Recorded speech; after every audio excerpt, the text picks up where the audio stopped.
আফগানিস্তানের একটা মুহূর্ত হয়েছিল গৃহযুদ্ধের মতো। নিজের দেশের রাজনীতিবিদদের মধ্যে, রাজনৈতিক দলগুলির মধ্যে পাল্টাপাল্টি, গোলাগুলি, মারামারি, সবাই মুক্তিযোদ্ধা, সবার হাতে অস্ত্র। রাশিয়ার বিরুদ্ধে 79 সাল থেকে 89 পর্যন্ত 10 বছর যুদ্ধ করেছে, প্রত্যেক নাগরিকের হাতে অস্ত্র।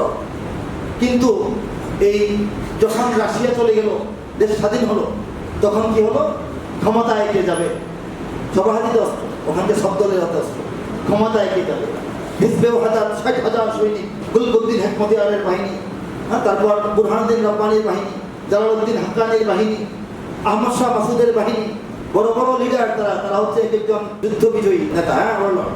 তাদের যে বাহিনী, যখন যুদ্ধ শুরু হয়ে গেল রাজনৈতিক, এবং এমন কি হইলো, তারা নেতারা চলে গেল উমরায় গিয়ে কাবার প্রান্তরে, কাবার গিলাফ ধরে সৌদি সরকারের তত্ত্বাবধানে তাদেরকে ওয়াদা করানো হলো যে বাড়িতে যাবে, ভালো মতো ভাই ভাইয়ের মতো মিল্লামিশা আপনি এসে চালাবেন।